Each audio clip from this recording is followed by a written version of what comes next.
오늘은 이제 일반적인 창조에 대한 얘기를 좀 하려고 해요. 영어로 표현하면 이제 creation in general이라고 해서 하나님께서 이제 그 천사와 인간과 같은 인격적인 피조물도 창조하셨지만 하나님은 우주와 만물을 다 창조하셨잖아요. 그래서 우리가 선택을 얘기할 때 이제 작정 그러면 모든 그 피조물에 대한 하나님의 영원하신 계획을 이제 작정이라고 보통 말하고요. 선택과 유기는 이제 인격적 피조물에 대한 하나님의 그 영원하신 계획이죠. 그게 이제 선택과 유기의 문제니까. 결국 이제 이 창조라고 하는 것은, 물론 이제 크게 보면 여기에는 이제 인간도 다 포함할 수 있지만, 모든 우주 만물에 대한 하나님의 어떤 그런 시작, 그거는 이제 보통 창조다, 이렇게 표현할 수 있죠. 창조라고 하는 것은 이제 삼일체 하나님의 그 작정이 시간 속에서 펼쳐지는 첫 번째 행위이며, 하나님이 이 땅에서 하시는 섭리적 활동의 시작이라는 거죠. 그래서 작정과 창조는 때려야 뗄 수 없는 밀접한 관계가 있죠. 당연히 하나님께서 이 땅에 이 모든 것을 창조하실 때 아무런 계획이 없이 창조하실 수 없다는 것이죠. 거기에 우주 만물이 됐든 혹은 아니면 어떤 인격적 피조물이 됐든 하나님의 작정의 첫 번째 결과죠, 결과. 그리고 하나님은 창조하고 그 창조된 피조물을 내버려 두시는 분이 아니에요. 이신론처럼. 이신론은 이제 마치 시계공이 시계를 만들고 나서 그냥 더 이상 손대지 않는 것처럼 하나님이 세상을 만들고 자연의 법칙에 맡기고 더 이상 통제하지 않는다는 거예요. 이게 소위 말하는 이제 이신론이거든요. 이신론은 이제 17세기에 들어가면 이제 소위 이제 계몽의 시대가 이제 서서히 열리거든요. 그래서 이제 보통 이제 계몽주의 그러면 이제 17세기 말에 18세기에 이제 꽃을 피우게 되는데 계몽주의의 하나님의 어떤 섭리관, 네, 그 대표적인 그런 이론이죠. 그래서 신이 있다고 하더라도 그 신은 세상을 만들고 더 이상 자연의 법칙에 맡긴 채 관여하지 않는다. 이게 이제 소위 말하는 이신론인데, 정통 기독교에서는 이제 그거는 이제 있을 수 없죠. 왜냐면 하나님은 세상을 만드실 뿐만 아니라 그것을 유지하고 다스리는 거죠. 그래서 보통 이제 섭리 그러면 섭리는 크게 세 가지를 보통 이야기해요. 섭리는 creation, 그죠? 창조, 그 다음에 영어로 sustenance, 유지, 그 다음에 government, 이렇게 얘기합니다. 그래서 창조는 말 그대로 창조하는 거고요. sustenance는 유지하는 거예요. 그러니까 창조하신 것을 보존하고 하나님께서 그걸 지키고 계시죠, 지금도. 물론 이제 언젠가 때가 되면 하나님께서 이것을 마치 이렇게 체질이 녹는다고 성경에 표현되고 있는데 다 멸하시고 새 하늘과 새 땅을 여실 것이죠. 그건 이제 성경이 선언하고 있는 겁니다. 또 더 나아가서 하나님은 세상을 창조하고 유지할 뿐만 아니라 세상을 통치하시는 하나님이거든요. 통치라고 하는 것은 목적과 관계가 있어요. 목적, purpose하고. 하나님은 세상을 자신의 목적을 따라서 운영을 하시죠. 통치를 하십니다. 이걸 보통 이제 government 이렇게 표현해요. 그래서 이 세 가지를 크게 말해서 섭리의 3요소라고 그러거든요. 섭리. 물론 이 섭리에는 조금 더 구체적으로 더 세부적으로 가면 이게 구원의 측면에서 가면 하나님의 모든 그 구원의 과정도 다 하나님의 섭리에 들어가요. 그러니까 하나님이 이 땅을 다스리고 통치하는 그 모든 행위를 섭리라고 말하니까 당연히 여기에는 우주 만물에 대한 그런 섭리뿐만 아니라 인격적 피조물에 대한 하나님의 섭리도 따라올 수밖에 없는 것이죠.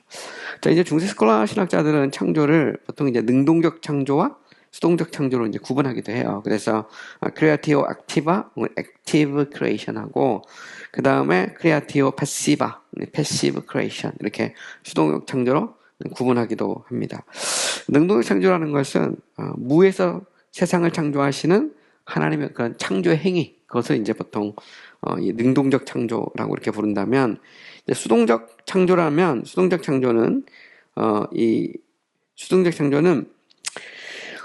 피조된 질서, 그 존재하지 않던 세상이 이게 존재하게 되었다는 것을, 원래 없었던 것이 있게 됐다는 의미에서 이제 그 피조물의 측면에서 보면 이제 패시브란 말이에요. 하나님의 측면에서 보면 능동이죠, 능동. 하나님은 세상을 만드신 겁니다. 그러나 피조물의 측면에서는 수동이죠, 만들어진 겁니다. 오늘 우리도 마찬가지죠. 오늘 인격적인 피조물인 인간도 우리가 이제 창조주를 사람들이 이제 인정하지 않잖아요. 그래서 우리 스스로가 어떤 액티브 크리에이션인 것처럼 말하지만 사실 우리가 할 수 있는 것도 있고 할 수 없는 것도 있죠. 우리가 이 세상에 태어난 게 과연 그게 우리의 의지대로 된 건 아니거든요. 그죠? 우리가 이 세상에 태어난 것은 수동적인 그런 측면이 있어요. 모든 우주와 만물도 어떠냐? 이 우주와 만물도 스스로가 만들어졌느냐? 아니면 피조됐느냐? 여기에 따라서 액티브 크리에이션하고 패시브 크리에이션을 스콜라 학자들은 이제 구분하게 됐다라는 그런 의미죠. 보면. 또 더 나가서 스콜라 학자들은 창조를 이제 크리에티오 프리마, 첫 번째, first creation하고, 그 다음에 크리에티오 컨티뉴아, 그래서 아까 제가 말할 때 서스티넌스라고 되겠는데, 지속된 창조를 구분하기도 했어요. 그래서 continual creation. 그래서, 첫 번째 창조와 지속된 창조를 구분하기도 하는데, 첫 번째 창조는, 말 그대로 창조하는 거고요. 후자는 섭리를 의미하는 거죠. 그래서 보통 이제 크리에티오 프리마, 크리에티오 컨티뉴아 이렇게 구분하기도 합니다. 자, 튜어팅과 같은 그런 신학자들은 하나님의 외적인 행동을 자연과 은총의 사역으로 이렇게 구분을 하면서 창조와 섭리를 자연의 사역으로, 구속과 구원의 사역을 은혜의 사역으로 이렇게 구분하기도 했습니다. 재미난 표현이죠. 그래서 모든 하나님의 외적인 행위, 소위 말하는 영어로 표현하면 the external works of God. 그다음에 하나님의 모든 외적인 행위는 nature and grace로 구분할 수 있단 말입니다. nature라고 하는 것은 말 그대로 창조와 섭리. grace는 구속과 구원. 구속은 예수 그리스도의 십자가의 사역을 구속이라고 말합니다. 구원은 그리스도의 구속의 사역으로 적용돼서 열매로 드러나는 게 구원이거든요. 보면. 그래서 신학에서는 구속과 구원을 구분합니다. 그래서 구속론, 그러면 이제 예수 그리스도의 성육신과 그리스도의 사역을 다룰 때 보통 이제 구속론에서 주로 다루고요. 그 다음에 이걸 뭐 기독론이라고 하는 큰 틀에서 다루기도 하죠. 구원론, 그러면 바로 이제 그리스도의 구속이 어떻게 우리에게 적용되는가 하는 문제를 다루는 것을 구원론 이렇게 말합니다. 근데 어쨌든 저런 같은 경우는 하나님의 외적인 행위, 이것은 당연히 하나님의 내적인 행위와 직접적으로 연관이 있죠. 삼일체 안에 하나님의 내적인 행위가, 내적 행위가 외적인 행위로 드러나게 되는데, 이 외적인 행위는 은총과 자연이라는 큰 두 가지 측면을 생각할 수 있다. 그죠? 그래서 창조와 섭리는 자연의 사역이라면 구속과 구원은 은혜의 사역이다. 이렇게 구분하기도 했다는 것입니다. 자, 여기에 대해서 또한 더 나가서 이제 우리가 구속의 대상에서 구속의 대상이라는 선택의 대상을 다룰 때 했던 이슈 중에 하나인데요. 우리 또 선택의 대상을 얘기할 때 선택의 대상이 창조되고 그 다음에 죄를 짓지 않는, 혹은 죄를 지을 어떤 가능성으로서 피조물이냐에 따라, 아니면 이 창조되고 죄를 지은 피조물이냐, 여기에 따라서 이제 의견이 갈라진다고 했어요. 그래서 우리가 타락 전 선택설과 타락 후 선택설이 있다고 그랬습니다. 타락 전 전택설 같은 경우는 이제 하나님께서 세상을 만드시고 죄를 허용한다고 할 때 이것을 하나님의 궁극적 목적을 이루는 수단으로 생각한다. 수단으로. 그죠? 수단으로 생각하는데 여기서도 또 의견이 좀 갈라집니다. 학자들마다 좀씩 갈라지는데, 가령 예를 들어서 트위스나 퍼킨스나 마코비우스 같은 신학자들은 창조와 타락의 허용을 목적의 성취를 위한 수단으로 봐요. 반면에 구딘이나 그런 잔길 같은 사람들은 이것은 단지 구원이 필요하게 된 어떤 오케이전, 사건으로, 혹은 아니면 경우로 봅니다. 여기에 따라서 보통 이것을 이제 소프트 프레랍사리아니즘, 소프트 서프라랍사리아니즘, 혹은 아니면 스트롱 서프라랍사리아니즘, 이렇게 보통 이제 구분하기도 합니다. 그래서 이게 강성도 있고 소프트도 있는데, 이 스트롱 서프라랍사리아니즘은 이제 쉽게 말하는 창조와 타락의 허용을 이걸 이제 수단으로 보는 거예요. 수단으로. 반면에 소프트 쪽에서는 좀 약화시킨 데는 이것을 오케이전으로, 사건으로 보고 있다라는 데 있어서 약간 서로 견해의 차이가 있을 수도 있습니다. 제가 왜 이 얘기를 하냐면, 우리가 이제 창조를 다루는 거기 때문에, 창조라는 것은 하나님이 자신의 이 택한 백성들을 구원하기 위한 이제 이 수단으로 썼느냐, 아니면 이것은 단지 하나님께서 자기의 택한 백성을 구원하기 위한 어떤 경우로 썼느냐, 여기에 따라서 약간 견해가 달라진다는 것입니다. 근데 분명한 것은 그거예요. 하나님께서 세상을 창조하시고 타락을 허용하실 때 이미 하나님은 거기에 대한 계획을 갖고 있다는 거죠. 그것은 결국 이제 궁극적으로 보면 교회입니다. 교회. 하나님은 교회를 세우기 위해서 세상을 만들고 그리고 인간의 타락을 허용하죠. 그리고 예수 그리스도를 또 보내시고 또 믿음으로 말미암아 또 구원을 받고 하는 이런 소위 이제 구원의 서정들이 쭉 나오는데, 어쨌든 분명한 것은 뭐냐면 신학자들마다 약간 서로 이제 차이가 있을 수 있다라고 하는 것을 제가 이제 정리를 한 겁니다. 또한 더 나아가서 이제 창조는 일반적인 창조와 천사들의 창조, 또 인간의 창조로 구분할 수 있죠. 그건 제가 이미 이야기한 건데, 모든 우주와 만물에 대한 하나님의 창조가 있을 수 있죠. 그 다음에 인격적 피조물에 대한 창조가 있을 수 있습니다. 인격적 피조물은 천사들과 인간이죠. 또 경우에 따라서 어떤 학자들은 대우주로서의 세상의 창조와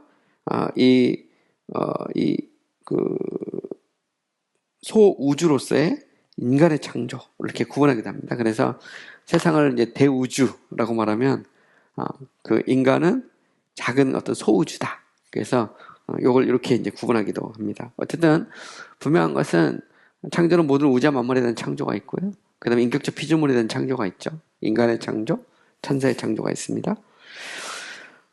그리고 이제 대우주, 소우주로서 우리가 표현할 수 있는 것은 인간은 그만큼 이제 이 우주만큼이나 복잡하고 정교하다는 거죠. 그래서 그 내면의 깊은 곳을 다 헤아릴 수 없을 만큼 인간은 이제 이 신묘막측하다라는 측면에서 인간은 이제 소우주라고 해서 우주와 만물에 대한 창조와 이 인간의 창조를 구분해서 이렇게 설명하기도 합니다. 자, 이제는 세상에 대한 하나님의 창조에 대해 살펴보겠어요. 제가 천사에 대한 창조, 인간에 대한 창조도 같이 생각해 볼 거고요. 타락에 있어서도 같이 생각해 볼 겁니다. 자, 세상의 창조는 간접적인 창조와 직접적인 창조로 구분될 수가 있어요. 간접적인 것은 이제 영어로 표현하면 mediate creation 있죠. 뭔가 이렇게 중재자가 있다는 겁니다. 직접적인 창조는 immediate creation이라고 해서 직접적으로 창조한 것을 의미하죠. 자, 간접적인 창조는 하나님의 능력으로 스스로 생산할 수 없는 이미 존재하는 물질로부터 존재를 생산하는 것. 마지막 5일 동안 하나님이 세상을 창조하신 것은 일종의 간접적인 창조입니다. 자, 이 말은 무슨 얘기냐면, 자, 이 말은 뭐냐면, 그러니까 하나님이 세상을 만들 때, 아예 없는 데서부터 만든 경우도 있죠. 소위 말하는 이제, 무로부터의 창조 있습니다. 창조. 이걸 이제, 라틴어로 크레아티오 엑스 니힐로 그럽니다. 니힐은 무리고 엑스 니힐, 그죠? 그래서 무로부터의 창조에 엑스 니힐에서 무로부터의 창조입니다. 무에 아무것도 없는 데서부터 빛이 있으라함에 빛이 있었고, 그죠? 근데도 되게 재밌는 것은 하나님이 사람을 만들 때는 흙으로 빚어서 만든, 이미 존재하는 물질을 가지고 사람을 만들죠. 물론 뭐 하나님께서 뭐 말씀하시면 다 될 수도 있겠죠. 그러나 그럼에도 불구하고 어떤 하나님의 창조는 간접적인 창조가 있고 직접적인 창조가 있을 수 있다는 겁니다. 이 부분을 또 뭐 요즘에 이제 그렇게 주장하는 사람도 있죠. 이 땅에 태초에 하나님이 있는 게 아니라 태초에 물질이 있었다.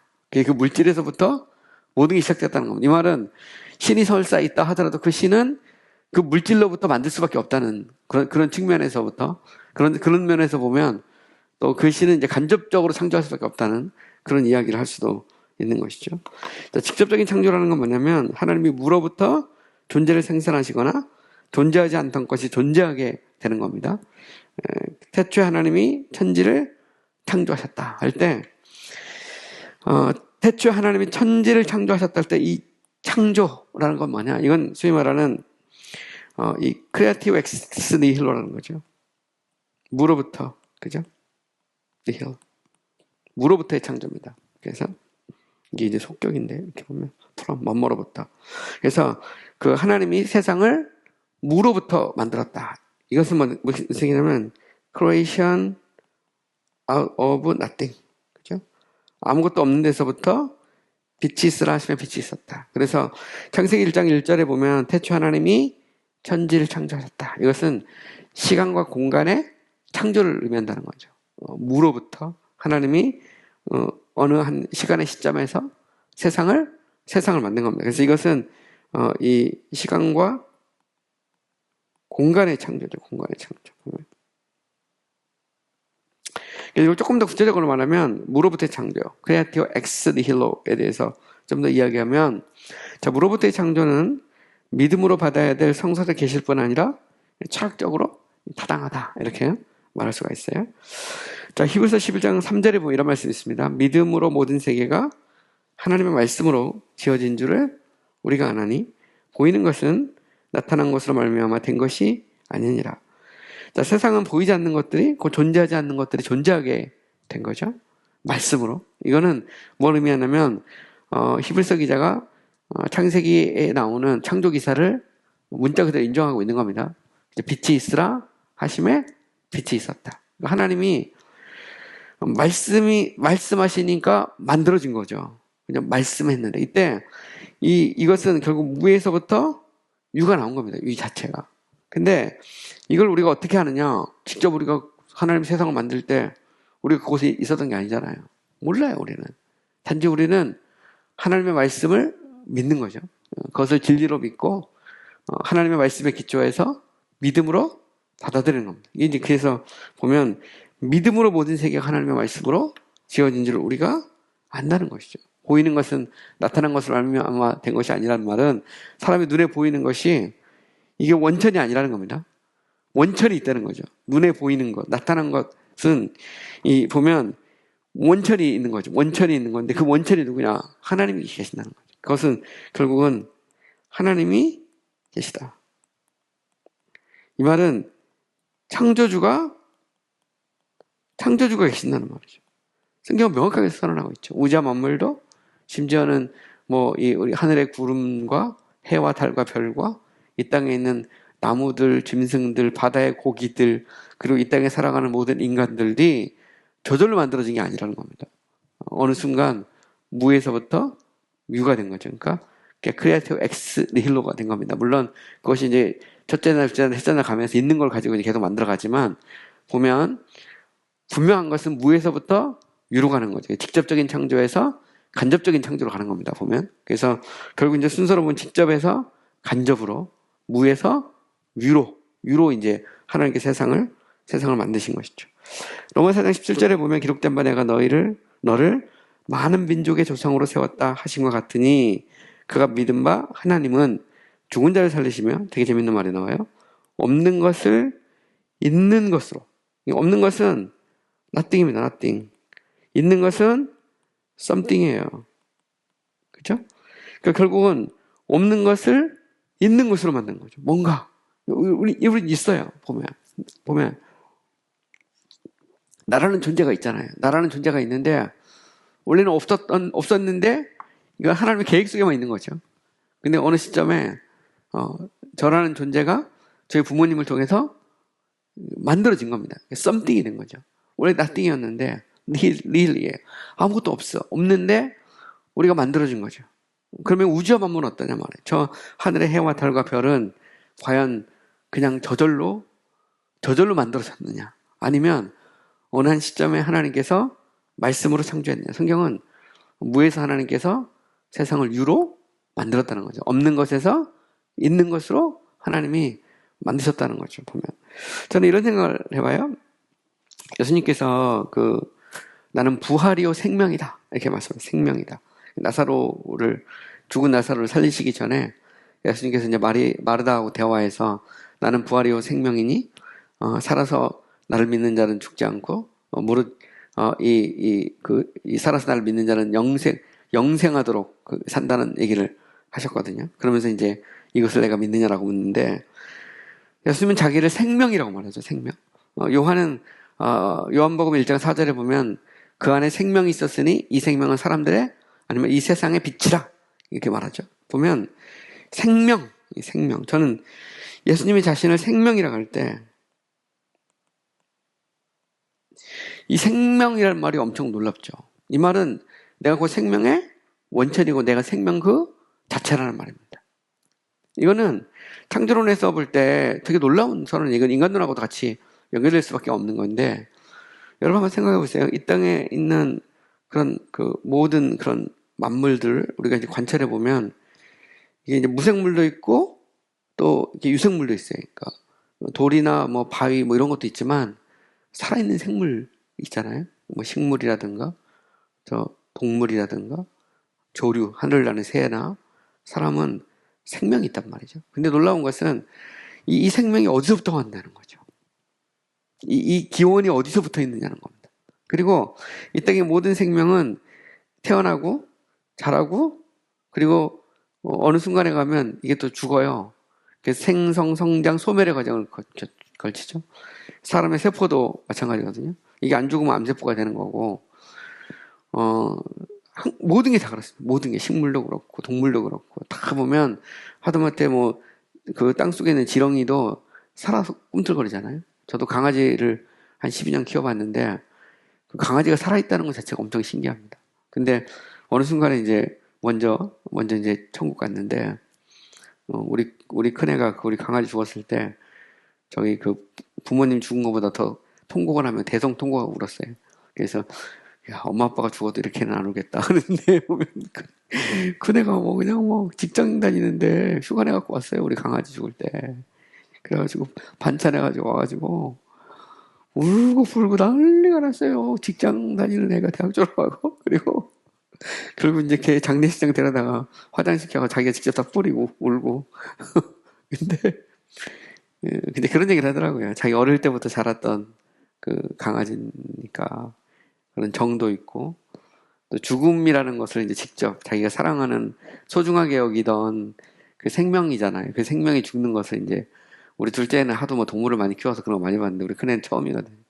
처음 자기가 키우던 생명체가 죽는 것에 대해서 되게 슬펐나 봐요. 그랬더니 막 통곡을 하더라고요. 얘가 그래서 깜짝 놀랐어요. 근데 보면 사람 그렇잖아요. 사람도 언젠가는 죽습니다. 놀라운 건 이 생명이 어디서부터 왔느냐. 뭔가 있는 거잖아요. 썸띵인데. 그죠? 근데 전에는 nothing이었단 말이죠. 인간을, 우리 자신을 보면, 또 동물이나 식물도 보면. 근데 놀라운 것은 예수님은 내가 부활이요? 생명이다. 이게 되게 놀라운 말입니다. 그 죽은 자를 막 살리잖아요. 나사로도 살리고, 야이로의 딸도 살리고. 그죠? 이게 살립니다, 보면. 그 나인성 과부의 아들도 장례식장에서 관에손 딱 대고 살리잖아요. 그건 뭘 의미할까요? 내가 생명의 원천이다. 생명이라는 것을 직접 보여주는 거죠. 그것은 결국 이 땅의 생명이 저절로 우연히가 아니라는 겁니다. 그러니까 우리가 창조론하고 진화론의 차이는 뭐냐면 창조론은 인격에서 인격이 나오는 거예요. 생명에서 생명이 나옵니다. 진화론은 무생물에서 유생물이 되는 거거든요. 그러니까 생명이 없는 데서 생명이 있는 거죠. 그러니까 태초 하나님이 있는 게 아니고 태초 물질이 있다 그러면 그 물질이라는 것은 무생물이거든요. 거기서부터 생명이 나왔다는 겁니다. 거기에 시간과 우연이 겹쳐서 어느 순간 근데 현대 과학도 증명할 수 없는 것은 무생물이 생물을 새로 만드는 거예요. 자동차가 아무리 뛰어나도 자동차가 뭐 요즘 이제 물론 인공지능 막 넣어가지고 막 요즘에는 뭐 어디까지 가겠습니까? 뭐 별로 다 물어보고 할 수 있지만 그렇다고 우리 생명체라고 말하지는 않거든요. 보면 그냥 사람이 만들어낸 기계죠, 기계. 뭐 로봇이라는 것도 거기다 AI 집어넣어가지고 아무리 뭐 대단한 무기를 만들 수는 있지만 그러나 그냥 뭐 그잖아요. 그냥 고철덩어리에 불과한 겁니다. 인간은 그와 다르죠. 인간은 생명이 있거든요. 그러니까 창조론은 생명에서 생명이 왔다는 거예요. 영원부터 계신 그 하나님이 세상을 만들었다. 없는 것에서 있는 것으로. 무에서 유로 만든 겁니다. 그게 이제 하나님의 창조의 위대한 행위죠. 보면 성경은 그 사실을 명확하게 이렇게 선포하고 있는 겁니다. 자, 우리는 여기서 이제 굉장히 중요한 게 있어요. 제가 이미 말했던 것처럼 히브리서 기자도 말하죠. 무에서부터의 유의 창조라는 것은 믿음의 영역입니다. 그죠? 우리가 믿음으로 온 세상이 하나님의 말씀으로 지어진 줄을 안다 그랬어요. 믿음으로 아는 겁니다. 믿음이라는 것은 그럼 맹목은 아니거든요. 진리를 전제로 하는 건데 그 진리는 하나님의 말씀을 전제로 하는 거죠. 그것은 하나님이 있다. 그리고 이 땅을 하나님이 다스리고 통치하신다는 것을 전제로 하는 겁니다. 하나님이 있으면 가능하죠. 하나님이 없으면 우리는 물질에서부터 이것을 유추해 가야 됩니다. 이것을 유추할 수밖에 없어요. 신이 없다고 말하면 무신론이 되면. 근데 우리가 유신론이 되면 하나님이 있다. 태초 하나님이 천지를 창조하셨다 할 때, 아, 세상을 만든 하나님이 있구나. 라고 딱 인정하는 순간, 나머지는 이제 굴비 엮듯이 쫙 껴가지고 풀려나가는 겁니다. 근데 만약에 하나님이 어딨어? 라면 이제 그때부터는 창조가 뭐고 뭐 더 생각할 것도 없죠. 그럼 다 우연이에요, 우연. 근데 문제는 이 우연이라는 것은 이게 우연이 과연 질서가 있느냐는 거죠. 우연이. 우연은 질서가 없습니다. 보면. 이 땅의 우연은 질서가 없어요. 물론 뭐 드라마 같은 데 보면 우연히 보면 서로 사랑하는 사람들이 이렇게 빗겨나가기도 하고 만나기도 하고. 뭐 저도 그랬으니까 저도 제 아내를 처음 만났을 때 그 군대에서 제대하고 나서 제가 제 목요일 정문을 딱 가는 순간 제 아내가 이렇게 내려오더라고, 이렇게. 내려와요, 내 친구들이랑. 딱 내려오는데 제가 아내를 처음 봤습니다. 딱 보는 순간 머리끝에서 발끝까지 전기가 쫙 오면서 세상에 이런 사람이 있구나. 그 생각을 했어요. 근데 제가 이제 신대원 가기 전이거든요. 근데 제가 신대원 가기 전에 이제 제 모교에서 좀 공부 좀 하다 갔는데 사실 그냥 안 가도 되거든요. 저희 시골에서 있다가 그냥 신대원 가면 되는데 제가 몇 개월 거기서 공부도 하고 뭐 이렇게 준비하면서 제 아내를 만난 거예요. 그래서 보면 참 어떻게 보면 참 이게 참 우연 같은 거죠. 근데 우리는 하나님의 섭리라고 믿습니다. 만나게 하신 분도 하나님이죠. 그렇죠? 이 땅의 모든 것이 우연이 없는 것을 우리는 믿는 거죠. 오늘 우리가 이곳에 있는 것, 우리가 이렇게 함께 공부하는 것, 뭐 우리가 이 시대에 신학연구원 만들어서 이렇게 강의하는 것, 이것도 다 우연은 결코 아니라는 것이죠. 어쨌든 분명한 것은 뭐냐면 우리는 하나님의 존재와 그의 행위를 인정을 해야 돼. 그래야만이 우리가 이제 쉽게 말하면 그죠? 우리는 창조론을 인정할 수 있는 거죠. 심지어 모든 것이 물질에서부터 시작됐다 할지라도 그런 그 물질을 처음 만든 분이 누구냐? 우리는 그 하나님이라고 믿는 거죠. 그죠? 그걸 우리는 그렇게 믿습니다. 보면.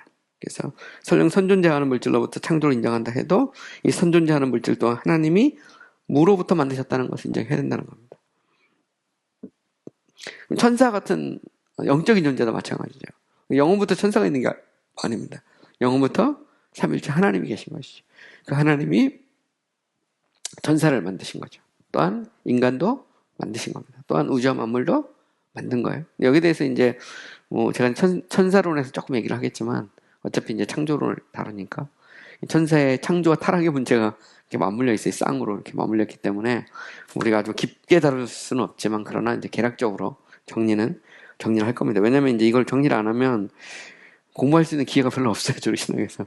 다른 거 하다가 보면 보통 이제 창조론 뭐 할 때 이런 부분들은 거의 안 다루고 그냥 저 신학교 졸업하는 경우가 많거든요. 근데 이런 기회에 한번 이게 좀 대략적이라도 우리가 좀 정리를 하는 것이 좋을 것 같습니다. 어쨌든 보면 천사가 없다는 천사가 영원부터 존재하는 하나님이 아닌 거예요. 사실 따지고 보면 제가 하나님의 성품에 대해서 이야기할 때 이미 얘기했는데 영원성이라는 건요. 피조물에게 속하는 속성이 아닙니다. 피조물은 유한해요. 하나님은 무한하죠. 그것은 시간에 있어서 영원하단 말입니다. 우리는 시간에 제약을 받죠. 천사도 시간에 제약을 받습니다. 이 자체가. 막 천사라고 해서 막 시공의 제약을 받아요. 천사도. 그래서 욥기 같은 데면 내가 어디를 갔다 왔느냐 할 때 내가 두루두루 돌아다녔다 하잖아요.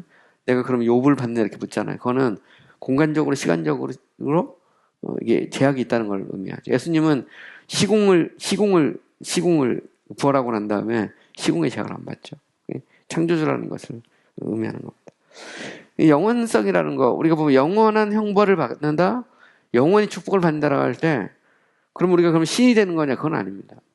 거기는 하나님의 의지가 있는 거예요. 의지가. 하나님이 그렇게 하시기로 하신 겁니다. 우리가 왜 영생과 영벌이 있느냐? 하나님이 너무 잔인하다 이렇게 물어볼 수 있지만 우리가 거기다 항의할 수 없는 건 그게 하나님이 정하신 거예요. 성경에 보면 하나님이 그렇게 하기로 한 겁니다.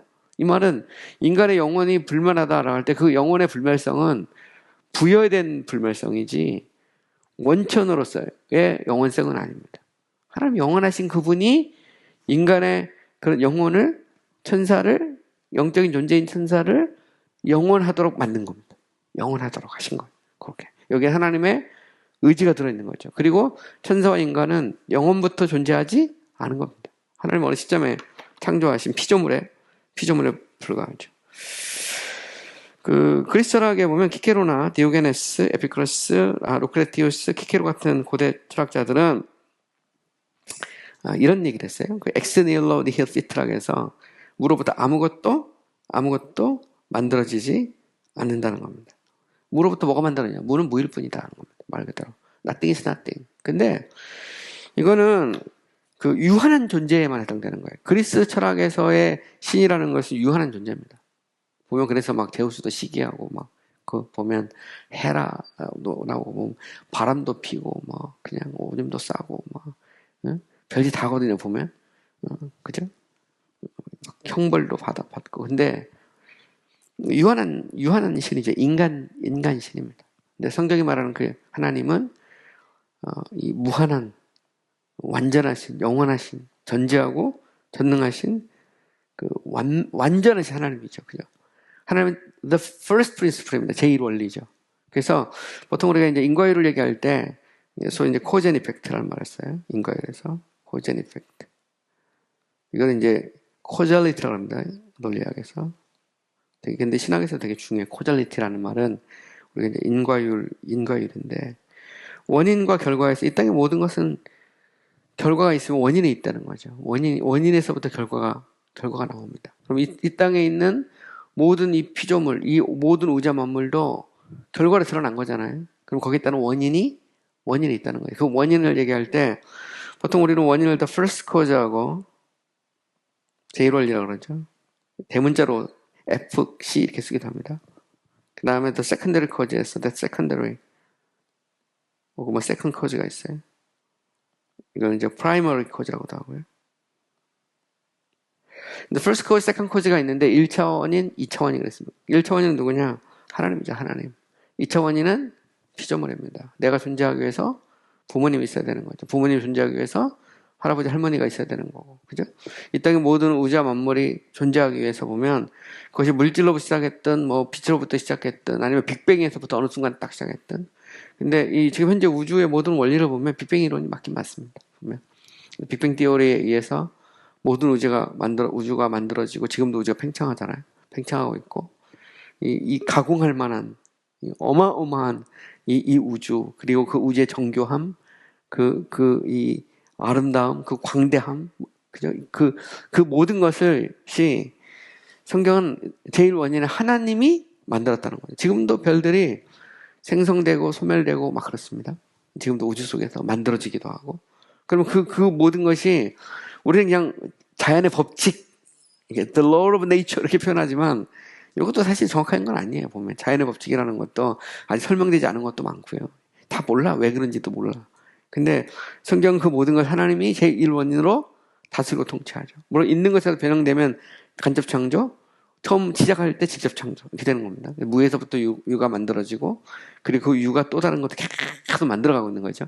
성경은 씨 맺는 채소 이런 것들도 바로 이제 그런 표현들입니다. 그래서 그 씨에서부터 생명이 계속 연결돼서 나가는 겁니다. 보면 사람들 같은 경우는 이제 생식의 과정을 통해서 그 생육하고 번성하라 할 때 그 생육과 번성 속에는 그게 들어있는 겁니다. 그죠? 그래서 이 땅에서 인간이 생육하고 번성하는 역사들이 계속 일어나는데 어쨌든 분명한 것은 시작이 있고 끝이 있다는 거죠.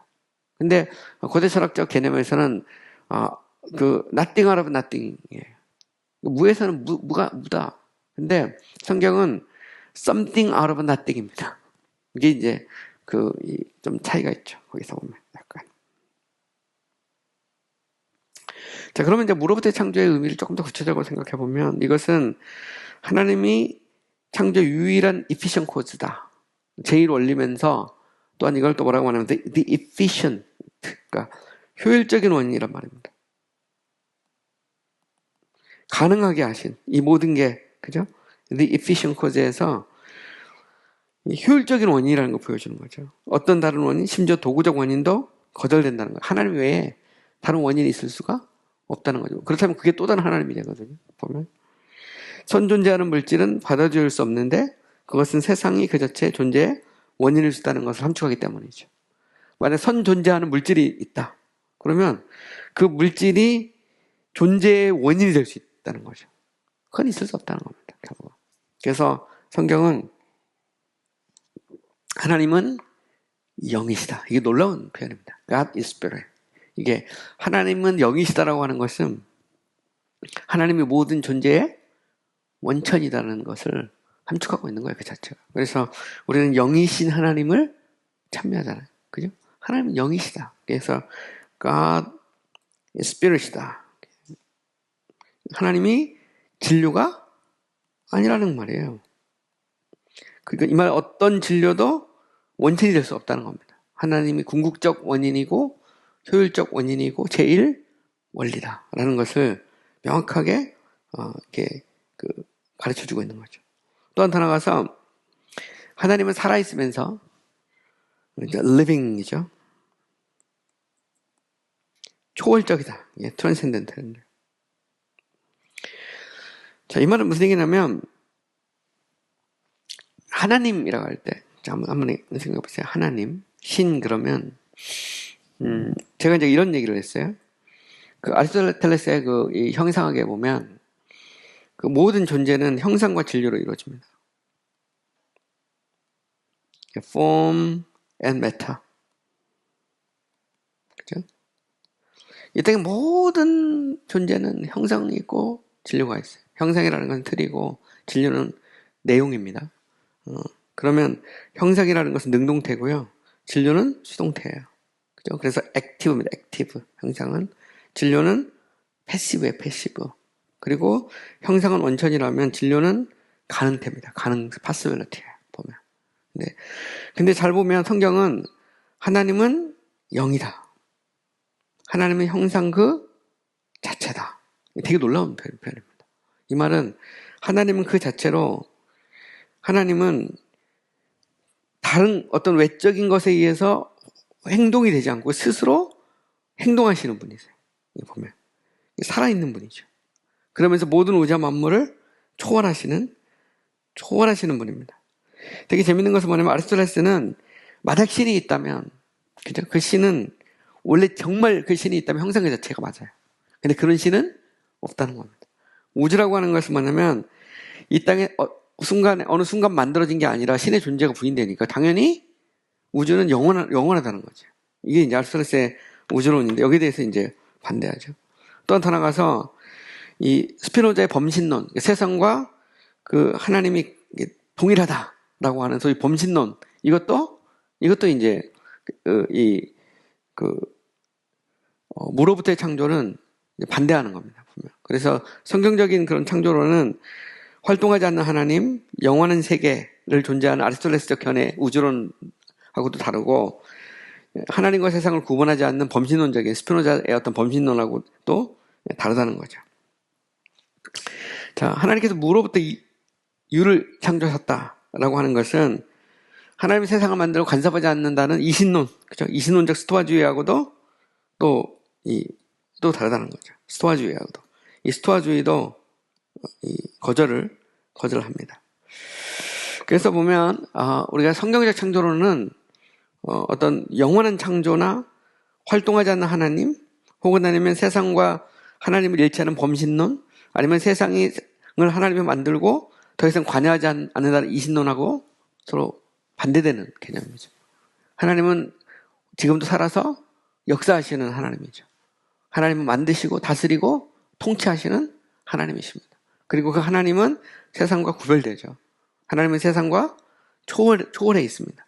그러면서도 물론 세상 안에서 내재적으로 역사하시기도 하지만 그럼에도 불구하고 하나님은 초월적인 하나님이다라는 것을 성경은 명확하게 이야기하고 있는 거죠. 그래서 첫 번째 행위와 두 번째 행위에서 크리에티오 프리마, 크리에티오 컨티뉴어에서 창조와 섭리, 이 두 가지를 다 요구하는 거예요. 그러니까 무로부터의 창조는 하나님의 창조뿐만 아니라 섭리를 인정한다라고 하는 것이죠.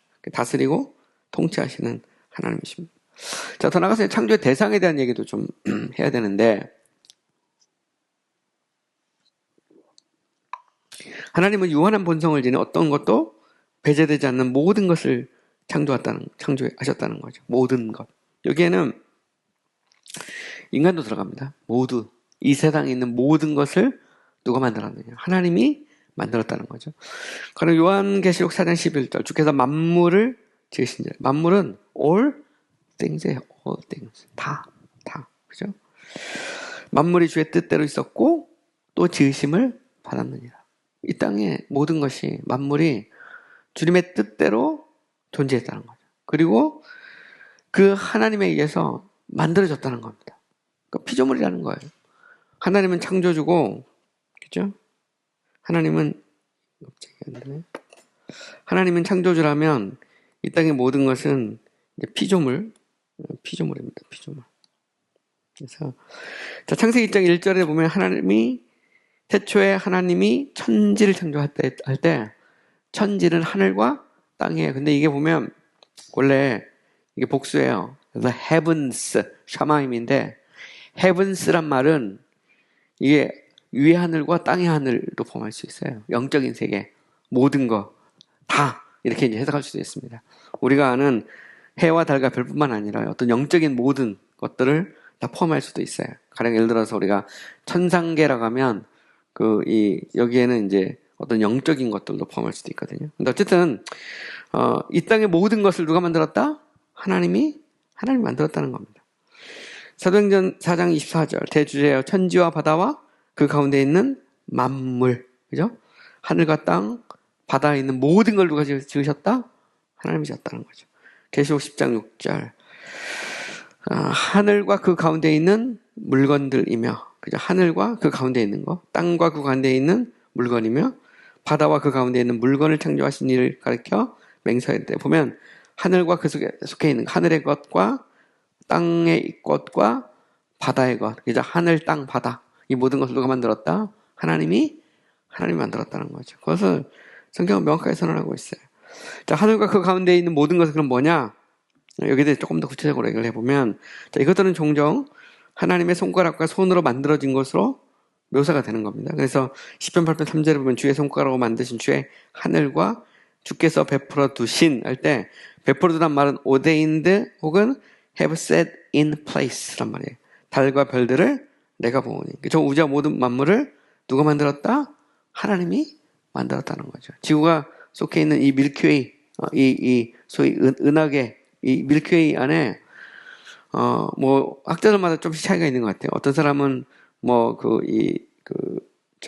5천억 개, 어떤 사람은 1조 개까지 있다고 그러죠. 그 별, 이 은하계, 또 밀키웨이죠.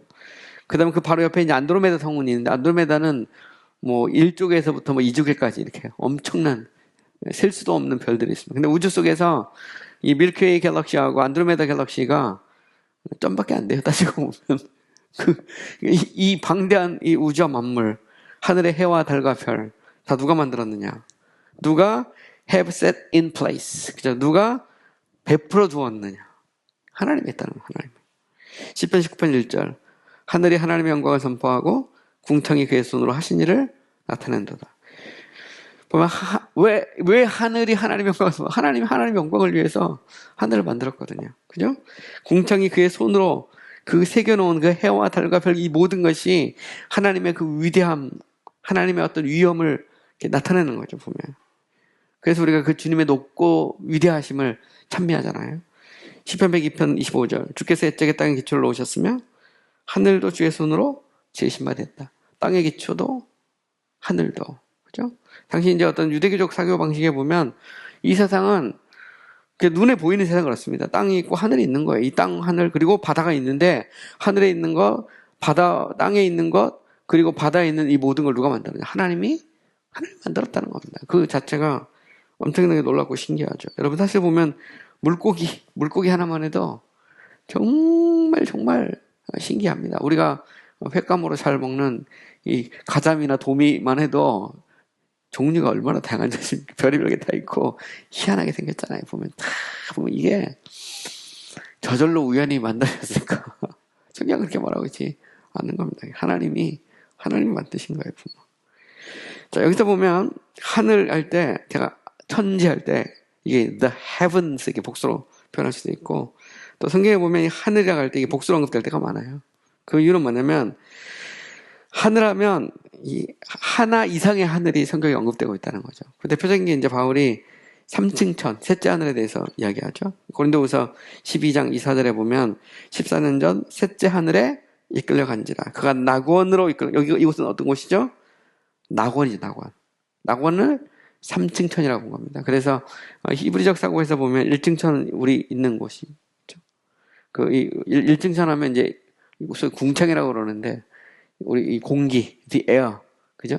그 다음에 2층 천 하면 해와 달과 별, 3층 천은 영적인 세계입니다. 영적인 세계, 그죠? 낙원. 여기 보면 the third place, third heaven인데 이걸 paradise라고 이렇게 바울은 표현하고 있거든요, 그죠? 그래서 공중, 그 다음에 그 해와 달과 별, 그리고 낙원.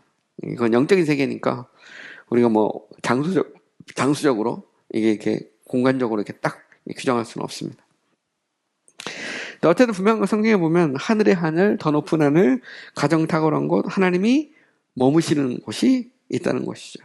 이곳에는 그의 영광스러운 임재가 있고 하나님은 이곳에 자신의 왕궁을 가지고 계시고 그의 법정이 열리고 그의 보좌가 있는 바로 그 하늘 보좌가 있다는 거죠. 그래서 이사야 66장 1절에 보면 하늘은 나의 보좌요 땅은 나의 벌판이니 너희가 나를 위하여 무슨 집을 지으랴 내가 안식할 처소가 어디 있느냐. 하늘은 나의 보좌라고 할 때 이 하늘은 영원한 그 나라를 포함할 수 있어요.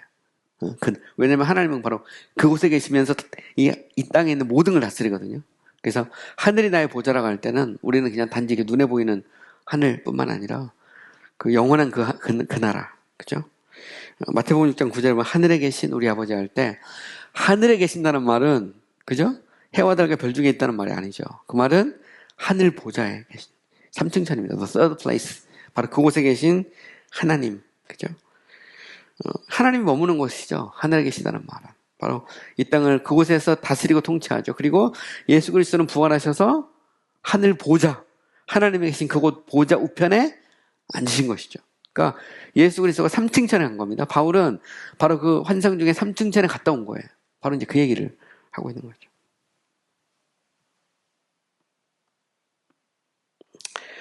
자, 이곳은 또 천사들이 머무는 곳이기도 하죠. 그러므로 그들은 하늘의 천사, 아이고, 두 번 눌렀네. 하늘의 천사라고 부르죠. 그죠? 그리고 하늘에 계신 하늘의 아버지의 얼굴을 봅니다. 그래서 가령 예를 들어서 마태복음 24장 36절. 그러나 그날과 그때는 아무도 모르나니 하늘의 천사들, 그죠? The angels of the heaven입니다. 이들도 모르고 오직 아버지만 안다. 마태복음 18장 10절. 그들의 천사들이 하늘에서 하늘에 계신 내 아버지 얼굴을 항상 배웁는다. 그러면 그 하늘이 해와 달과 별이 아닌 건 분명하잖아요. 그죠? 그러면 그것은 하늘 보좌입니다. 하나님이 계신 곳, 주의 보좌가 있는 곳, 그곳에 계시면서 보는 거죠, 보면. 자, 이곳은 그리스도께서 머무시는 곳이죠. 승천하셔서. 물론 그곳에서 오신 거고, 그의 영광롭게 된 성도들이 영혼과 육체로 영원히 머물게 될 거예요. 우리가 갈 곳이고요. 예수님은 이곳을 성도들이 머물게 될 처소라고, 플레이스라고 부르셨죠. 자, 요한복음 14장 2, 3절. 내 아버지의 집에 갈 곳이 많도다. 그렇지 않으면 너희에게 일렀으리라. 내가 너희를 위하여 플레이스, 거처를 예비하러 가노니 가서 너희를 위하여 거처를 예비하면 내가 다시 와서 너희를 내게로 영접하여 나 있는 곳에 너희들 있겠다. 거처 나 있는 곳 어딜까요? 하늘이죠, 하늘. 그것은 하나님의 보좌가 있는 곳입니다. 영적인 세계죠. 3층 천. 낙원입니다. 낙원. 누가복음 16장 26절. 너희와 우리 사이에 큰 구렁텅이가 놓여 있어서 여기에서 너에게 가고자 하되 갈 수 없고 거기서 우리에게 건너올 수도 없게 하셨느냐. 예수님의 비유인데 부자와 나사로의 비유에서 나오는 거죠. 자, 이곳은 하나님에 의해 피조된 것이며 비록 그의 영광이 크게 나타나지만 그를 포함할 수는 없습니다. 하늘인데 그 하늘 어떤 곳이냐? 그것도 피조된 곳이라는 거죠. 머물지만 하나님을 포함해서, 만약 그 하늘이 하나님을 포함하면 하나님이 진료가 되죠. 그죠? 그럼 그게 하나님이 돼버려. 그러니까 그럼 결국 그 하늘도 하나님의 피조된 것으로 봐야 된다는 겁니다. 잘 보세요. 열왕기상 8장 27절. 하나님이 참으로 땅에 거하시니까 하늘과 하늘들의 하늘이라도 주를 용납하지. 하늘과 하늘들의 하늘. 예, the heaven of the heavens. 이 말은 하늘들의 하늘은 하나님의 보좌죠. 그 보좌도 주를 못한다고 용납하지 못하고 그 하늘조차도 주님을 다 품지는 못한다는 겁니다. 품는 곳은 아니에요. 머무는 곳이지. 그 하늘이 하나님의 영광이 나타나는 곳이고 영원히 드러나는 곳이지만 그렇다고 해서 그곳조차도 하나님을 용납하지 못한다는 겁니다. 그런데 사람이 성전 지어놓고 마치 이곳이 막 무슨 하나님이 머무실 만한, 그죠? 따지고 보면 하나님은 건물에 임하는 게 아니고 사람의 영혼 가운데, 심령 가운데 임하죠. 보면 건물은 그냥 예배당이고 예배 처소고, 그죠? 이곳은 올라갔다 내려갔다 할 수 있는 곳이죠. 에녹과 엘리야의 경우와 예수 그리스도의 인생에서 볼 수 있듯이 육체가 머물 수 있는 시간과 공간이 있는 곳입니다. 잘 보시면 요한복음 1장 51절 진실로 진실로 너에게 이르노니 하늘이 열리고 하나님의 사자가 인자 위에 오르락 내리락 장소 개념이 있습니다. 이것은 집, 성, 나라, 왕국, 기업 등으로 불리며 이곳을 만드신 분은 하나님이시다. 그죠? 히브리서 11장 10절 이는 그가 하나님이 계획하시고 지으실 터가 있는 성을 받았습니다. 여기 보면 계획하고 지으실 터가 있는 성, 그걸 성으로 표현하죠. 보면 자, 하늘에도 보면 이제 두 번째 하늘이 있습니다. 첫 번째 하늘보다는 좀 낮은 두 번째 하늘이 있죠. 이 하늘에는 해와 달과 별들이 놓여 있습니다. 우리 보통 이걸 우주라고 하죠. 우주. 하나님은 해를 만들어 낮을 주관하게 하시고 달을 만들어 밤을 주관하게 하셨으며 별들을 만드셨죠. 그래서 보통 이제 학자들마다 창세기 1장 1절과 2절 사이에 간격이 있다 이렇게 주장하는 사람도 있어요. 천지라고 할 때 그 천에는 영원한 그 하늘도 포함되어 있다 이렇게 해석하기도 합니다. 그래서 보면 이제 창세기 1장 2절에서부터는 말 그대로 이제 우주 만물의 창조라면 첫날, 첫째 날, 둘째 날이라면 그 하나님이 태초 하나님이 천지를 창조했다 할 때 그 천이라고 하는 그 개념 속에는 영원한 하늘도 포함되어 있다 이렇게 주장하기도 합니다. 보면 원래 이제 샤마임이라는 말이 하늘인데 임이란 말은 복수거든요. 원래 히브리어로 보면 그래서 이게 이제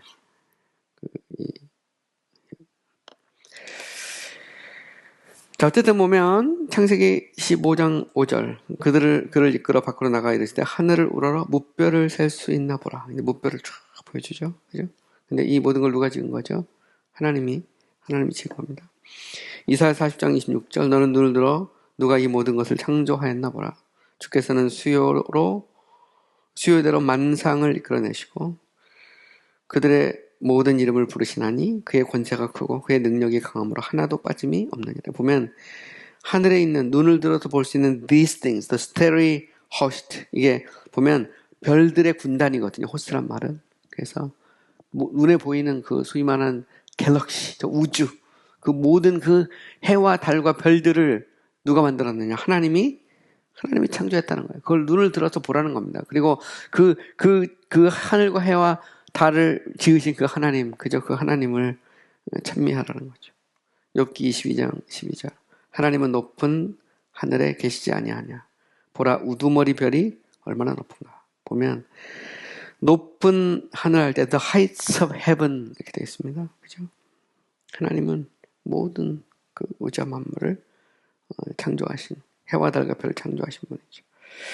자, 이번에는 이제 첫 번째 하늘도 있죠. 공중, the aerial heaven이라고 해서 때로 공기와 하늘이 동요로 사용될 때가 있어요. 그래서 저는 때때로 하늘의 새, 공중의 새 이렇게 불리죠. 하늘의 넓은 공간 혹은 공창과 그 안에 있는 모든 새들과 그곳에서 떨어지는 유성들과 비와 우박과 눈과 천둥과 번개가 다 그 안에 포함이 되죠. 이 모든 것이 하나님이 지으신 거고요. 그것이 이제 1층천입니다. 자, 땅과 그 안에 있는 모든 것도 하나님이 지으셨죠. 처음엔 형체가 없었지만 물이 빠지고 물이 드러났는데 땅이라고 불렀다. 예, 창세기에 나오는 말이고요. 하나님은 땅을 만드실 뿐만 아니라 식물과 동물과 광물과 인간과 같은 그 안에 있는 모든 것을 만드셨다. 그죠? 바다와 그 안에 있는 모든 것. 하나님은 땅을 만드실 때 물을 모아 바다로 만드셨죠. 그리고 바다의 경계를 지은 겁니다. 그래서 바닷물이 넘치지 않도록 이 달을 둬서 그 달의 그런 인력과의 관계 속에서 정확하게 유지되도록 하신 것이죠. 시편 95편 4, 5절 땅의 깊은 곳이 그의 손 안에 있으며 산들의 높은 곳도 그의 것이로다. 바다도 그의 것이라 그가 만드셨고 육지도 그의 손이 지으셨도다. 성경은 하나님이 다 만들었다 이렇게 말합니다. 명확하죠.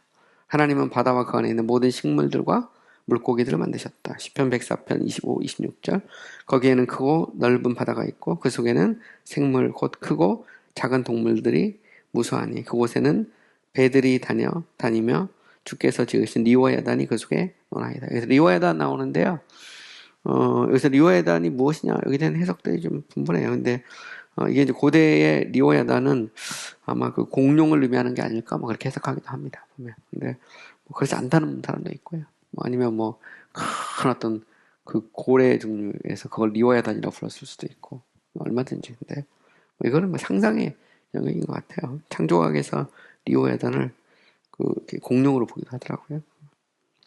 창조의 시기는 창조는 영원이 아니라 시간 속에서 일어났다는 겁니다. 그건 분명합니다. 그죠? 하나님이 태초에 천지를 창조하셨다는 것, 시간과 공간의 시작을 의미하죠.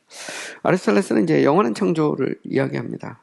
아퀴나스는 이 개념을 무로부터 이제 창조와 이제 조화시키려고 이렇게 시도를 해요. 그래서 아퀴나스는 영원한 창조 개념은 철학적으로 지지를 받을 수 있지만 무로부터의 창조를 주장하는 성경의 계시에 지지를 받을 수 없다. 그래서 철학적으로는 뭐 영원한 창조를 주장할 수는 있을지 모르겠다. 그러나 성경적으로는 받아들일 수 없다. 이렇게 주장을 했습니다. 정동주의 신학자들은 무로부터의 창조죠. 이 무로부터의 창조가 이 성경적이고 또 철학적으로 지지를 받을 수 있고 반면에 영원한 창조는 신학적으로나 철학적으로 지지를 받을 수 없다라고 이제 주장하죠. 그 이유는 영원한 창조 주장하려면 물질의 영원성을 주장해야 되는데 그게 이제 안 된다는 겁니다. 왜냐하면 영원성은 오직 하나님께 속한 속성이라는 것이죠. 그래서 결국 영원하다면 무한해야 되는데 세상이 영원하다는 것은 무한하다는 건데 그렇게 되면 이제 이 세상과 그 하나님 두 개의 무한성이 존재하게 된다는 겁니다. 그래서 세상이 영원하다는 것은 세상이 필연적으로 존재해야 된다는 것인데 본성상 필연적으로 존재하는 것은 자존하는 것이며 결과적으로 하나님일 수밖에 없다는 거죠. 그래서 영원한 창조 그러면 물질이 곧 신이 된다는 거예요. 그건 말이 안 된다는 겁니다. 그래서 결국 물질과 하나님이라고 할 때 이게 동시에 존재할 수 없다는 거죠. 이 자체가. 이런 면에서 이제 철학적으로도 타당하지 않다는 겁니다. 이건 논리적으로 보면 말이 안 된다는 거죠. 그렇지, 아예 신이 없다고 하든지 아니면 이제 결국 물질이 곧 신이 되는 거거든요. 그 자체가 받아들일 수 없다는 거죠. 자, 창조의 저자는 이제 오직 하나님이시죠. 성경은 하나님이 온 세상과 그것까지 창조하신 창조주이시라는 것을 명확히 선포하고 있죠. 우리는 이 모든 세상이 저절로 우연히 만들어졌다는 것을 믿을 수 없습니다. 세상은 스스로 만들 수 없고요. 아름다운 건물의 건축자가 있는 것처럼 하나님이 세상을 만드셨다는 거죠. 우리는 창조론을 믿습니다. 창세기 1장 1절 최초에 하나님이 천지를 창조하셨다. 그죠? 사도행전 17장 24절 우주와 그 가운데 만물을 지으신 하나님께서는 하나님이 지으셨다는 거죠. 좀 세부적으로 창조의 저자는 이제 삼위일체 하나님입니다. 이 부분도 우리가 이제 삼위일체론에서 또 더 다룰 수도 있고 창조론에서도 더 깊이 다룰 수도 있는데 하나님의 모든 행위는 하나님의 육격의 질서에 영향을 받습니다. 성부와 성자와 성령, 그죠? 성부 하나님은 성자 그리스도를 통해서 성령의 역사로 세상을 창조하셨다. 이렇게 말할 수 있는 것이죠. 그래서 창조주 그러면 하나님 딱 떠오릅니다. 예수 그리스도는 뭘까요? 중보자죠. 근데 항상 보면 예수 그리스도는 중간 다리 역할을 합니다. 성령은 결과가 나타나게 하는 주의 손가락으로 할 때 그 손가락은 성령으로 보통 해석을 하거든요. 성경론에서 창조와 성령이라는 것은 되게 중요한 이슈입니다. 나중에 이제 크게 뭐 세미나를 할 수도 있어요. 창조와 이 성령에 대해서는 우리가 정말 이야기할 수 있는 것들이 많습니다. 우리가 뭐 이 시간에 자세히 이야기할 수는 없고요. 분명한 것은 세상은 삼위일체 하나님의 사역이다 라고 말할 수 있는 거죠. 자, 창조의 방법은 말씀으로 창조하죠. 그죠? 이건 뭐 쭉 보시면 여러분들이 아시기 때문에 제가 읽진 않겠습니다. 하나님 말씀으로 창조하고, 또 성경의 창세기를 보면 있으라, 맺으라. 그렇죠? 있으라는 것은 말 그대로 이 존재가 생기는 겁니다. 맺으라는 것은 자연의 법칙 불확정성까지도 함축하고 있는 거죠. 그래서 이것은 맺으라는 것은 열매가 이제 맺혀지는 거니까. 그래서 창세기 1장, 2장 이렇게 보시면 이게 이렇게 있으라는 명령도 있고 맺으라는 명령도 있어요. 씨 가진 채소를 맺으라, 뭐 이런 식의 이제 표현이 나오죠. 자, 하나님은 이제 6일 동안 세상을 창조하셨으며 마지막 날에 안식하셨다. 이게 성경적 선언입니다. 이 6일에 대해서는 이제 논란이 많죠. 자, 어거스틴과 아드나시우스, 카제탄과 같은 신학자들은, 카제탄은 이제 카톨릭 신학자입니다. 하나님이 어느 한 순간에 모든 것을 창조하셨으며 6일 동안의 창조 기사는 우리의 이해를 돕게 한 것이며 따라서 알레고리컬하게 해석해야 된다, 이렇게 주장을 했습니다. 그래서 이 6일 창조라고 할 때 우리가 헥사메론이라고 합니다. 라틴어로. 이 어거스틴이나 아드나시우스, 카제탄 같은 사람들은 하나님이 세상을 어느 한 순간에 다 만들었다는 거예요. 근데 이거를 이제 우리가 이해하기 쉽게 이거를 6일로 이렇게 나누어서 창조 기사를 작성했다는 겁니다. 근데 여기에 대해서 이제 그래서 좀 알레고리컬하게 해석한다고 주장을 했어요. 하지만 이제 전통적으로 이제 교회는 이 창조 6일 창조에 있어서는 문자 그대로 이렇게 받아들이는 경향이 있었습니다. 왜냐하면 이 창조는 하나님의 선하심과 지혜와 능력, 이 6일 창조가 하나님의 선하심과 지혜와 능력을 잘 보여주고 있다고 믿었기 때문이죠. 이 말은 하나님 말씀을 하나님의 세상을 말씀으로 동시에 창조할 수도 있지만 자신의 지혜를 따라 6일 동안 창조하실 수도 있다는 것입니다.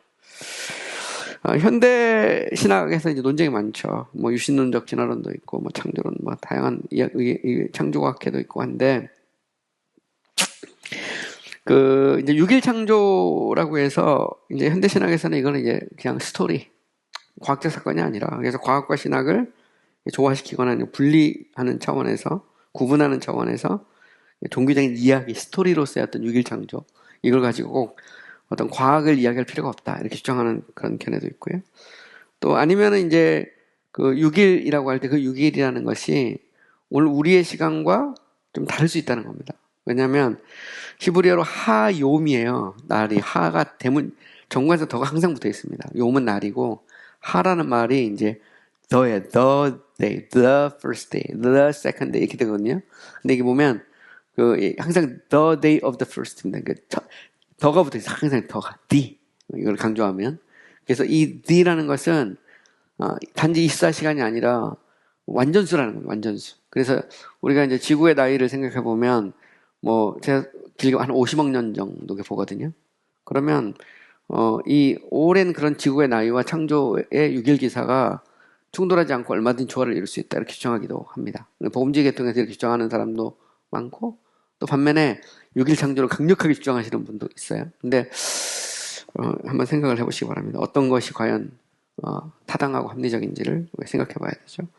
창조의 목적은 이제 궁극적인 것과 종속적인 것으로 나눌 수 있죠. 궁극적인 것은 하나님의 영광, 그죠? 하나님은 완전하시기 때문에 자기 외에 다른 이유를 가질 수가 없어요. 그래서 하나님은 자신의 영광을 위해서 모든 것을 만들었다, 이렇게 궁극적인 원인에 대해서 얘기할 수 있죠. 그리고 하나님은 창조를 통해 자신의 본성과 속성들을 나타내시죠. 특별히 자신의 선하심과 지혜와 능력을 하나님이 나타내십니다. 이 말씀을 쭉 한번 여러분 읽어보시면, 뭐 제가 정리를 해놓은 거니까요. 여러분들 쭉 읽어보시면 알 수가 있습니다. 그래서 하나님은 자신의 영광을 위해서 세상을 만드시고 세상에 자신의 본성과 속성들을 드러내신다. 그죠? 그래서 하나님 외에 다른 영광 받으실 분이 없죠. 하나님은 완전하신 분이기 때문에 다른 뭔가를 필요로 하지 않습니다. 그래서 결국 우주 만물을 통해서 자신의 완전하심을 드러내시죠. 그리고 우리는 그 하나님을 찬미하지 않을 수 없는 것입니다. 자, 종수적으로는 이제 그 일반적인 사람들의 선과 하나님의 택한 백성들의 선 이렇게 구분해 볼 수도 있어요. 사실 이 창조라는 것은 모든 인간에게 베푸신 하나님의 선이잖아요. 그죠? 오지와 만물은. 그러면서 동시에 더 나가서 좀 구체적으로 보면 하나님은 이 모든 우자 만물을 통해서 자기 택한 백성들을 지키시기도 하고 구원하기도 하고 또 때로는 이렇게 돌이키기도 하고 그렇습니다. 하나님은. 그죠? 그래서 이것을 이제 구분해 볼 수 있다는 겁니다. 그래서 결국 이제 창조라는 것은 자기 택한 백성들의 구원이라는 특별한 목적뿐만 아니라 모든 사람의 선이라는 일반적인 목적으로 세상을 창조했다는 겁니다. 그래서 이 창조는 가령 예를 들어서 우리가 이제 좀 스트롱한 그 서프라랍사리아니즘, 이 타락천 선택설 중에 조금 강력한 이 사람들의 어떤 계획에 따르면 이 창조도 수단이에요, 수단. 하나님의 이 교회를 위해서 하나님의 택한 백성들을 구원하기 위한 어떤 한 수단으로 세상을 만들었다는 겁니다. 이런 부분에 있어서 이제 약간 이제 논란의 여지가 있을 수 있는 것이죠. 어쨌든 땅은 사람들의 거주를 위해 만들어졌고 땅에 있는 모든 피조물이 사람에게 복종하며 사람의 유익과 이용을 위해 존재하며 땅에 자라는 모든 것이 그의 배를 위한 것이다. 다스리고 정복해라. 이런 이제 말씀을 하나님이 주신 것이죠. 그리고 땅에 있는 모든 것을 인간에게 식물로 그죠? 준 겁니다. 먹을 것으로 준 거죠. 물론 여기서 이제 다스리고 정복하라 할 때 이 다스린단 말은 이게 이제 소위 말하는 거버먼트거든요. 거버먼트라는 것은 마음대로 막 하라는 말은 아니죠. 여기서 이제 컬처라는 소위 이제 문화라는 게 여기서 또 나옵니다. 꿀트라에서 라틴어로. 자, 성경 구절 쭉 나오는데 그냥 쭉 보시고요. 해와 달과 별들도 사람의 유익을 위한 것이죠. 그죠? 호세아 2장 21, 22절에 보시면 여호와께서 이르시되 그날에 내가 응답하리라. 나는 하늘에 응답하고 하늘은 땅에 응답하고 땅은 곡식과 포도주와 기름에 응답하고 또 이것들은 이스라엘에 응답하리라. 잘 보시면 하나님의 해와 하늘과 땅과 그리고 곡식, 포도주, 기름 이 모든 것을 이스라엘 백성을 위해서 다 운행하시는 통치하시는 그런 모습을 보여주죠. 그들의 유익을 위해서.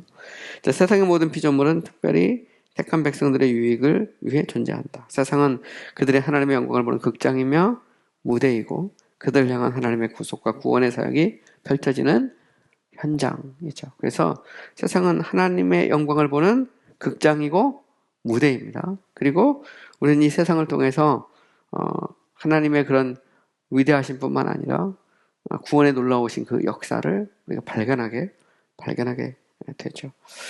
자, 고린도전서 3장 22절, 23절 바울이나 아볼로나 게바나 세계나 여기 보면 세계 나오죠.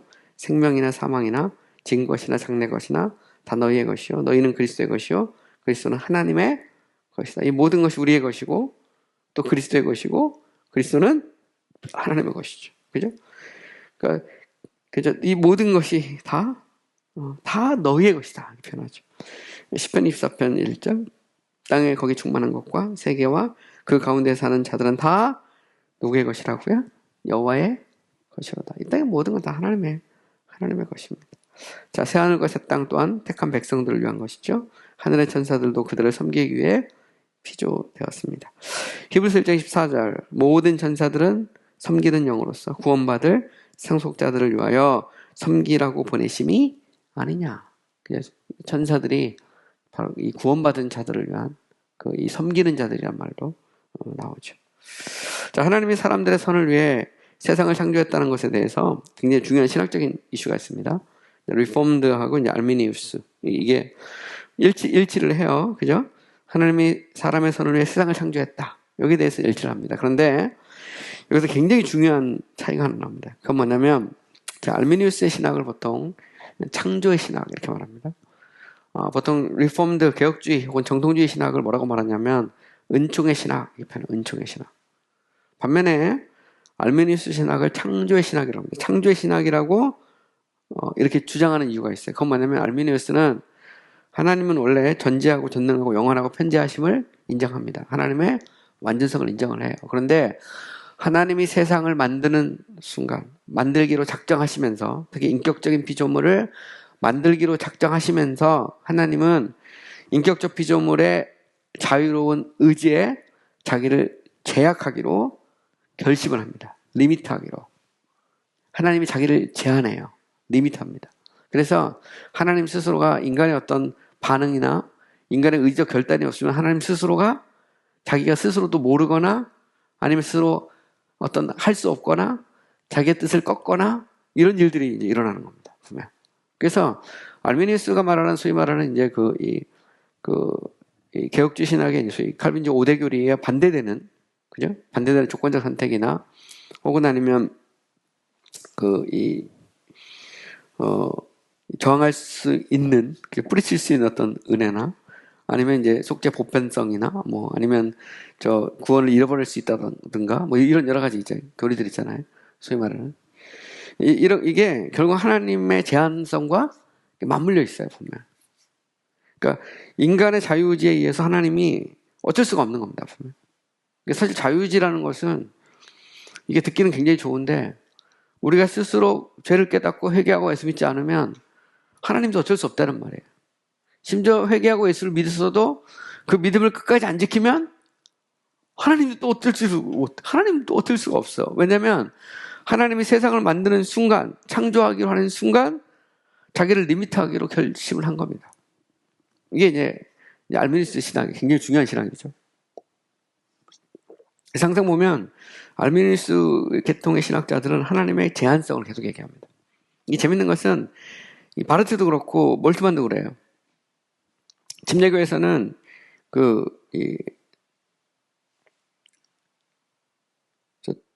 멀린스나 카너나 거기 영향을 받던 이제 한국의 최초의 남중의 선교사로 왔던 닥터 게메이지도 마찬가지. 다 자유주론자들. 자유주의론을 얘기하는데 그 자유주의론의 그 뿌리가 어디냐? 그럼 결국 알미니우스고 더 올라간 펠라기우스거든요. 그럼 그들이 했던 건 뭐냐면 하나님의 제한성을 얘기하는 겁니다. 하나님의 제한성. 근데 이제 우리는 항상 여기서 이런 이제 고민에 빠지게 되죠. 그럼 과연 하나님이 자기를 리미트하고 여전히 하나님일 수 있느냐? 하나님 스스로가 피조성을 갖는 거예요. 하나님 스스로가 단순성을 포기해버리는 겁니다. 완전성을 포기해버려. 근데 과연 이 하나님이 진짜 하나님이고 하나님일 수 있느냐? 그러니까 알미니우스의 신학이 창조의 신학인 것은 이 하나님의 창조의 행위는 엄청나게 놀라운 일이에요. 그러니까 하나님 스스로가 인간을 사랑하되 스스로 어쩔 수 없을 만큼 자기를 제약할 만큼. 근데 그 모델이 뭐냐? 그 십자가라는 겁니다. 십자가. 근데 사실 십자가라는 것은 그 높고 높은 보좌를 버리고 낮고 낮은 땅에 왔다는 것은 신성의 포기가 아니거든요. 정통신학에서는. 알미니우스에게 있어서는 하나님이 사람이 되는 건 신성의 포기예요. 제약하는 거거든요. 신성을. 근데 이미 하나님이 사람을 만들 때 이미 제약하기로 한 거예요. 자체가. 어쩔 수가 없어요. 인간이 스스로가 회개하지 않으면 보면. 그래서 알미니우스는 하나님의 오데인드 파워, 작정된 지식은 인정하죠. 왜냐하면 작정할 때 리미트하기로 작정했다는 겁니다. 하나님의 절대적인 능력, 앱솔루트 파워는 부인하죠.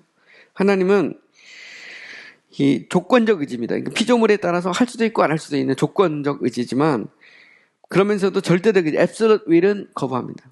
부인하죠. 알미니우스는 하나님의 단순 지식, 모든 것을 하나님이 그잖아요. 가능성으로 모든 것을 다 하시고 하나님이 결국 이제 비전 날리지로 가잖아요. 왜냐하면 계획에 따라서 하나님 모든 것을 다 하실 수밖에 없는 거잖아요. 근데 알미니우스는 여기서 이제 소위 이제 하나님의 창조 행위로 말미암아 중간적 지식을 여기서 이렇게 설정하는 거예요. 중간 지식. 이게 이제 소위 이제 알미니우스의 창조 신학입니다. 창조 신학. 되게 중요하죠. 이거는 알미니우스가 스스로 만들어낸 것은 아니에요. 이미 이제 중세 후기에 가면 특히 이제 제수이트들이 이렇게 신학자들 중에 가잖아요. 중세 후기에서부터 이제 근세로 넘어갈 때 제수이트 신학자 중에 보면 수아레츠, 몰리나, 폰세카 이런 사람들이 이미 이런 신학을 주장했거든요. 그거를 알미니우스가 이제 개신교 내에서 특히 개혁주의 전통의 신학에서 다식을 이제 받아들인 겁니다. 또 멀리 가면 이제 펠라기우스까지 가는 거예요. 펠라기우스까지 가서 결국은 이제 하나님이 인간의 자유의지에 의해서 자기를 리미트하는, 제약하는 것까지 가게 되고 그것은 이제 오늘날 현대신학에도 계속해서 영향을 미치고 있는 거죠. 그러니까 오늘날도 계속해서 사람들은 싸우는 겁니다. 근데 이것은 하나님이 사람을 만들 때 그렇게 만들었다는 거예요. 인간이 타락했다 하더라도 하나님은 적어도 그 자유의지만큼은 스스로가 그 의지에 의해서 자기를 제약하기로 하셨기 때문에 하나님은 그 인간의 그런 타락에도 불구하고 그 인간의 자유의지 부분에 있어서는 여전히 그 타락 이전이나 타락 후나 똑같다는 겁니다. 인간은 선택할 수 있다는 거예요. 자체가. 그게 이제 소위 이제 알메니우스적인 그런 신앙을 가진 사람들의 사고고, 그게 그대로 연결이 돼요. 그러니까 인간론에서 왜 제가 창조론을 다루냐면, 이 창조론을 다뤄야 이게 이제 타락을 얘기하고 그래야 이제 구원론이 계속 연결돼 나가기 때문에 이 부분은 이제 제가 좀 빠른 시간 안에 정리를 했습니다. 오늘은 일반적인 창조에 대해서 이야기를 했고요. 제가 이미 다 얘기를 했어요. 이제 다음 시간에는 제가 이제 천사의 창조와 타락에 대한 이런 문제에 대해서 천사에 대해서 얘기하고, 그 다음에 인간의 창조, 인간의 타락 이런 부분에 대해서 좀 얘기를 해보도록 하겠습니다. 네, 수고하셨습니다. 네.